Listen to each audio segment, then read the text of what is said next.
दोस्तों, प्रज्ञान और विक्रम के पास बस एक दिन और चांद पर कल फिर हो जाएगी रात। चांद की सतह पर सूर्य की रोशनी पड़ने के बाद से ही भारतीय अंतरिक्ष अनुसंधान संगठन इसरो दोनों को दोबारा तैयार करने की कोशिश कर रहा है, लेकिन अब तक सफलता नहीं मिल सकी है। सितंबर के शुरुआत से गहरी नींद में गए प्रज्ञान रोवर और विक्रम लैंडर की चंद्र यात्रा समाप्त होती नजर आ रही है। दरअसल चंद्रयान 3 लैंडिंग के बाद चांद पर दूसरी बार रात का सामना करने वाला है। वहीं भारतीय अंतरिक्ष अनुसंधान संगठन यानी इसरो की चंद्रयान 3 के इन दो हिस्सों को जगाने की तमाम कोशिशें अब तक नाकाम रही है। 2 अक्टूबर को प्रज्ञान और विक्रम स्लिप मोड में चले गए थे। दरअसल धरती के 14 दिनों के बराबर चांद पर एक दिन होता है। अब चांद की सतह पर सूर्य की रोशनी पड़ने के बाद से ही इसरो दोनों को दोबारा तैयार करने की कोशिश कर रहा है, लेकिन अब तक सफलता नहीं मिल सकी है। हालांकि स्पेस एजेंसी ने पहले ही साफ कर दिया है कि अगर लैंडर और रोवर दोबारा काम नहीं करते हैं तो भी मिशन सफल माना जाएगा। जिस जगह पर चंद्रयान 3 ने लैंडिंग की थी उसे भारत ने शिव शक्ति पॉइंट नाम दिया था। खबर है कि इस पॉइंट पर 30 सितंबर को रात दोबारा शुरू हो सकती है। ऐसे में पहली ही रात के बाद नहीं जागे प्रज्ञान और विक्रम के सामने दूसरी रात का सामना करना बड़ी चुनौती होगी।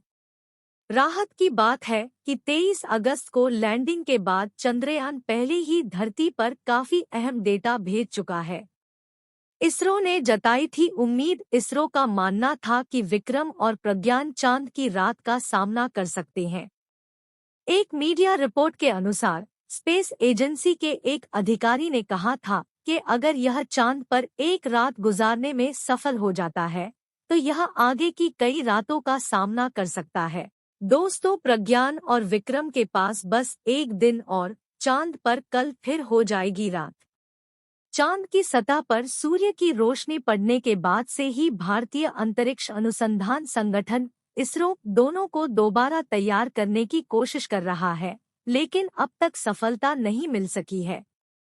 सितंबर के शुरुआत से गहरी नींद में गए प्रज्ञान रोवर और विक्रम लैंडर की चंद्र यात्रा समाप्त होती नजर आ रही है। दरअसल चंद्रयान 3 लैंडिंग के बाद चांद पर दूसरी बार रात का सामना करने वाला है।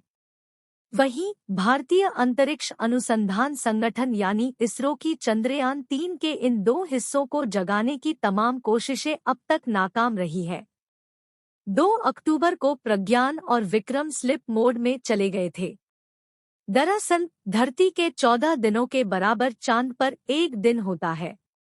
अब चांद की सतह पर सूर्य की रोशनी पड़ने के बाद से ही इसरो दोनों को दोबारा तैयार करने की कोशिश कर रहा है, लेकिन अब तक सफलता नहीं मिल सकी है। हालांकि स्पेस एजेंसी ने पहले ही साफ कर दिया है कि अगर लैंडर और रोवर दोबारा काम नहीं करते हैं तो भी मिशन सफल माना जाएगा। जिस जगह पर चंद्रयान 3 ने लैंडिंग की थी उसे भारत ने शिव शक्ति पॉइंट नाम दिया था। खबर है कि इस पॉइंट पर 30 सितंबर को रात दोबारा शुरू हो सकती है। ऐसे में पहली ही रात के बाद नहीं जागे प्रज्ञान और विक्रम के सामने दूसरी रात का सामना करना बड़ी चुनौती होगी। राहत की बात है कि 23 अगस्त को लैंडिंग के बाद चंद्रयान पहले ही धरती पर काफी अहम डेटा भेज चुका है। इसरो ने जताई थी उम्मीद। इसरो का मानना था कि विक्रम और प्रज्ञान चांद की रात का सामना कर सकते हैं। एक मीडिया रिपोर्ट के अनुसार स्पेस एजेंसी के एक अधिकारी ने कहा था कि अगर यह चांद पर एक रात गुजारने में सफल हो जाता है तो यह आगे की कई रातों का सामना कर सकता है। आप लोग चंद्रयान 3 की सफलता के बारे में क्या कहना चाहेंगे? अपनी सलाह कमेंट में जरूर बताएं। इस वीडियो को एक लाइक जरूर करें और अपने मित्रों तक इस वीडियो को शेयर जरूर करें ताकि उन्हें भी जानकारी मिल सके। और अपने बीवी स्टडी चैनल को सब्सक्राइब जरूर करें और बेल आइकन को ऑल पर सेलेक्ट करना ना भूलें। मिलते हैं किसी और नॉलेजेबल वीडियो के साथ।